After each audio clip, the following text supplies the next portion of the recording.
Ya, Assalamualaikum warahmatullahi wabarakatuh. Salam sejahtera untuk kita semua. Bagaimana kabarnya mahasiswa? Saya harap kalian dalam keadaan yang sehat walafiat di masa yang sulit ini ya. Kita masih berada di masa pandemi. Jadi untuk sementara kita masih belum bisa untuk menyelenggarakan kuliah tatap muka di kelas. Jadi untuk yang pasti ya, setengah semester ke depan kita masih melaksanakan perkuliahan secara daring. Untuk setelahnya kita mengikuti perkembangan saja nanti bagaimana. Baik, terkait dengan mata kuliah hukum acara konstitusi untuk satu semester ke depan akan diampu oleh dua dosen. Yang pertama saya ya, Labib Mutakin. Yang kedua adalah Pak Iswanto. Nah, ini adalah pertemuan pertama kita. Jadi untuk yang di kelas saya akan menyampaikan orientasi perkuliahan terlebih dahulu. Jadi selama satu semester sebenarnya apa sih yang akan kita bicarakan. Nanti materinya mungkin bukan cuma ini saja ya, tapi ada juga materi tambahan dari Pak Iswanto. Mungkin nanti akan ada sewaktu-waktu kita melaksanakan perkuliahan secara besar begitu. Jadi seluruh kalau muat nanti ya Zoom-nya ya, dengan Zoom seluruh mahasiswa nanti diisi oleh Pak Iswanto dan saya secara bersama-sama.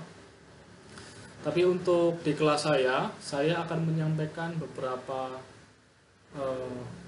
informasi yang penting untuk di awal perkuliahan, yaitu tentang materi-materi apa saja yang akan kita diskusikan selama satu semester ke depan. Jadi kalian ini kan mahasiswa yang seharusnya begitu sudah menempuh hukum konstitusi ya. Nah, maka sekarang kita akan berbicara hukum formilnya tentang bagaimana kemudian kita menegakkan hukum konstitusi itu melalui hukum acara konstitusi.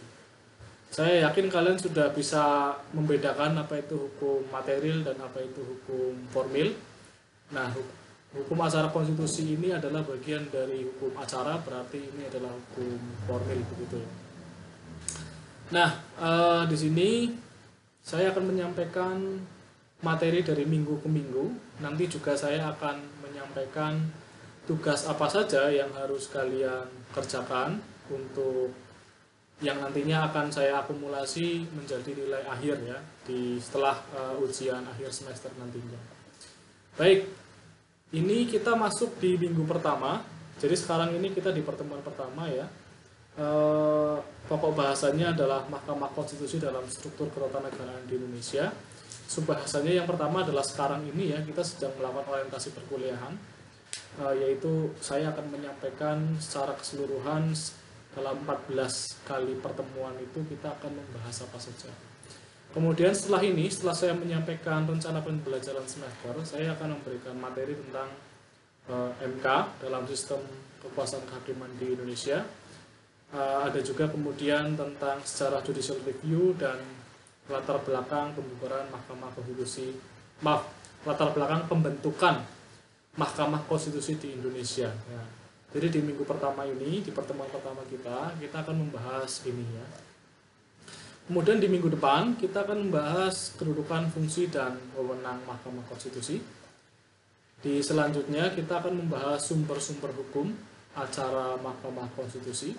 Jadi di sini kalian harus bisa membedakan apa itu sumber hukum dengan dasar hukum ya. Jadi kalau sumber hukum itu berbicara tentang dari mana suatu hukum itu muncul, ya. Sumbernya dari mana. Nah itu bisa dari mana-mana. Ya. Kalau kita berbicara secara umum dalam konteks pengantar ilmu hukum, misalkan dulu yang kita pelajari itu ada sumber hukum material dan ada sumber hukum formil. Ya. Tapi nanti kita akan lebih banyak berbicara sumber hukum formil dari Mahkamah Konstitusi. Ya. Kemudian di pertemuan keempat kita akan berbicara asas. Ya. Jadi ada banyak ya asas-asas di dalam hukum acara konstitusi. Begitupun juga asas-asas di hukum acara yang lain juga punya asas-asasnya tersendiri ya. Asas hukum acara perdata, tata usaha negara itu punya asasnya sendiri. Nah, kita di sini akan berbicara tentang asas-asas hukum acara konstitusi di minggu ke-4. Kemudian selanjutnya kita akan berbicara tentang kompetensi absolut ya, Mahkamah Konstitusi ya. Jadi kalau kita berbicara kompetensi itu berbicara kewenangan ya. Berbeda dengan peradilan lain, pembahasan tentang kompetensi relatif tidak begitu mengemuka di Mahkamah Konstitusi. Karena kenapa? Peradilannya cuma ada satu ya. MK itu pengadilannya ya cuma satu di Jakarta itu. Berbeda dengan peradilan negeri, peradilan agama, tata usaha negara yang itu tersebar di seluruh Indonesia, sehingga menjadi penting untuk membahas kompetensi relatif atau membicarakan tentang yurisdiksi dari peradilan. Tapi karena Mahkamah Konstitusi itu ya pengadilannya hanya satu, maka lebih mengemuka membahas tentang kompetensi absolut ya dari Mahkamah Konstitusi. Kalau kita berbicara kompetensi absolut, maka kita berbicara tentang MK ini sebenarnya punya kewenangan apa ya, berbicara tentang apa sih sebenarnya perkara yang bisa diujikan atau diperiksa ya di Mahkamah Konstitusi. Itu ada 5 ya. Yang pertama adalah ada 4 kewenangan dan ada 1 kewajiban ya. Jadi MK itu berwenang begitu ya, menguji undang-undang terhadap undang-undang dasar, kemudian MK juga berwenang memutus sengketa kewenangan lembaga negara ya. MK juga berwenang memutus pembubaran partai politik dan PHPU ya, perselisihan hasil pemilihan umum. Sedangkan yang kelima, MK itu berkewajiban ya, memberikan putusan atas pendapat DPR tentang dugaan pelanggaran hukum yang dilakukan oleh Presiden ya. Ini terkait dengan pasal impeachment di dalam Undang-Undang Dasar, di mana kemudian MK itu punya kewajiban ya, ketika kemudian DPR berpendapat bahwa Presiden telah melanggar pasal-pasal larangan Presiden di Undang-Undang Dasar, maka MK harus menguji itu ya. Jadi ada 4 kewenangan dan 1 kewajiban Mahkamah Konstitusi ya. Ini akan kita bicarakan secara mendalam di pertemuan kelima tentang kompetensi absolut Mahkamah Konstitusi. Kemudian yang keenam, kita sudah berbicara sampai pertemuan selanjutnya ya, 6 sampai terakhir nanti kita akan berbicara satu persatu dari kewenangan dan kewajiban Mahkamah Konstitusi tersebut.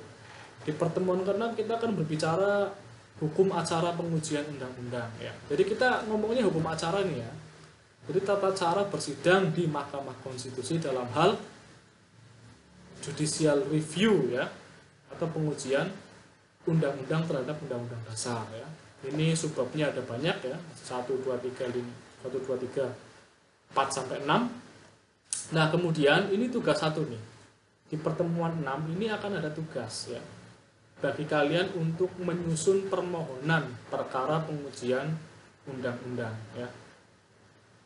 Jadi nanti saya harap ada ketua kelas ya, yang nanti mengkoordinir teman-temannya untuk membentuk kelompok. Nanti mungkin satu kelas ada sekitar 50 sampai 60-an orang ya, silakan dibagi jadi berapa kelompok ya.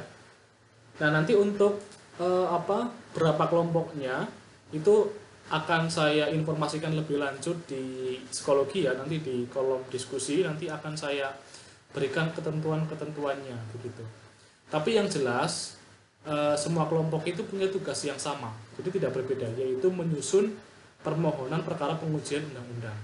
Nah, tapi meskipun kemudian tugasnya sama, yaitu menyusun permohonan, isinya pasti beda. Karena kenapa? Karena undang-undang yang diuji itu antara kelompok satu dengan yang lain harus berbeda. Ya. Maka nanti pemohonnya pun pasti berbeda juga, harus berbeda juga ya. Alasan legal standingnya pun harus berbeda juga. Nah, jadi meskipun tugasnya sama, yaitu menyusun permohonan perkara PUU, tapi pasti isinya berbeda. Kalau sama berarti copy paste, dan akan saya nyatakan dengan tegas tidak lulus begitu kalau sampai copy paste. Dan seharusnya nggak mungkin copy paste karena pasti perkaranya berbeda kan. Nah kemudian jadi untuk yang nomor 6 ini ya, yang tugas 1 ini untuk pengumpulannya itu dan bagaimana kemudian cara-cara pengerjaannya nanti akan saya infokan lebih lanjut di psikologi, dan batas pengumpulannya nanti juga akan saya informasikan lebih lanjut ya. Kemudian kita masuk ke minggu ke-7, ini kita masuk hukum acara sengketa kewenangan lembaga negara. Jadi kalau sebelumnya kita berbicara tentang hukum acara PUU, maka selanjutnya kita berbicara tentang hukum acara SKLN ya, sengketa kewenangan lembaga negara ya. Di sini kita akan membicarakan banyak hal ya, mulai dari pengertian apa sih lembaga negara itu, ya. Apakah seluruh lembaga negara boleh maksudnya apakah kemudian seluruh lembaga negara yang dipersengketakan itu, apakah boleh seluruh lembaga negara yang di Indonesia atau hanya lembaga-lembaga negara khusus ya, lembaga-lembaga negara tertentu ya. Nanti kita bahas di situ ya. Ini banyak ya, kita akan juga berbicara pihak-pihak yang bersengketa sampai putusannya kira-kira bagaimana. Kemudian di pertemuan ke-8 kita akan berbicara hukum acara pembubaran partai politik. Nah, kita akan membicarakan itu nanti ya. Jadi bagaimana sih sebenarnya mekanisme ketika ada usulan dari pemerintah gitu untuk pembubaran partai politik. Nah, nanti juga kita akan membahas apakah yang boleh mengusulkan untuk membubarkan partai itu hanya pemerintah saja atau ada pihak-pihak yang lain yang menjadi pemohon di sini ya. Nanti kita akan bahas lebih dalam di pertemuan ke-8. Kemudian yang nomor pertemuan ke-9 kita akan berbicara PHPU ya, perselisihan hasil pemilihan umum, hukum acaranya. Tapi karena PHPU ini memiliki pemohon dan termohon yang yang cukup banyak gitu, dalam artian dia bisa PHPU presiden atau DPR, DPRD, bahkan DPD ya. Ada juga kepala daerah. Nah, maka kita akan fokuskan satu persatu tiap minggunya ya. Untuk di pertemuan ke-9 kita akan fokus membahas PHPU, perselisihan hasil pemilihan umum untuk pemilihan presiden dan wakil presiden ya. Ini kemarin sangat rame ya. 2014, 2019 orangnya sama begitu, pemohon dan termohonnya sama. Di mana masih saja antara Jokowi dan Prabowo, dan jadi memang PHPU ini memiliki khususnya untuk presiden dan wakil presiden ini sangat ramai dibicarakan di Indonesia.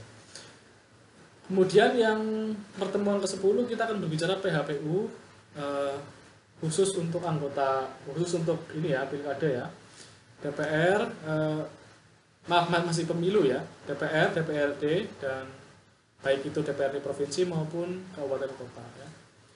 Nah, kemudian kita akan berbicara juga hukum acara PHPU anggota DPD di pertemuan ke-11, dan di pertemuan ke-12 kita akan berbicara hukum acara PHPU khusus untuk kepala daerah. Nah, kemudian di pertemuan ke-13 ini adalah pertemuan terakhir yang membahas tentang materi perkuliahan. Nah, kita akan membahas hukum acara tentang pemakzulan presiden ya, dan atau wakil presiden.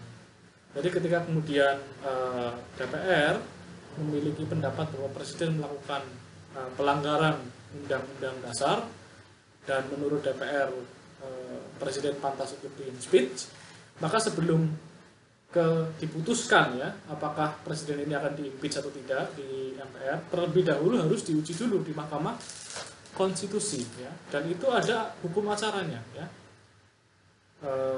Nah, itu yang akan kita bahas mendalam di pertemuan ke-13. Nah, di pertemuan ke-14 ini adalah pertemuan terakhir. Di sini ada tugas 2. Ini tugasnya sifatnya individu ya. Berbeda dengan tugas yang pertama, di mana tugas pertama itu tugas kelompok, di sini tugas individu. Nanti bentuknya akan kuis begitu ya. Nanti bisa dikerjakan di psikologi lewat fitur assessment sepertinya ya, karena fitur kuis itu sudah dihapus begitu oleh pemilik psikologinya ya. Tapi kita bisa pakai fitur assessment nanti ya. Ya, nanti kita lihat bagaimana lah kemudian cara penyelenggaraan tugas 2 ini. Ya, terima kasih. Jadi ini adalah orientasi perkuliahan kita ya. selama satu semester ini yang akan kita bahas. Nah, sebelum saya akhiri untuk penjelasan orientasi perkuliahan, saya ingin menawarkan begitu kontrak perkuliahan. Ini untuk UAS dan UTS 30% dan untuk UTS 25%, UAS 30%. Untuk presensi normal saja 10% ya. Tugas 1 itu karena bobotnya kelompok dan lebih berat maka 20%. Untuk tugas 2 karena sifatnya individu dan bisa dikerjakan dalam waktu mungkin 1 jam begitu nanti mungkin akan yang tugas 2 ini kan kita tugasnya apa?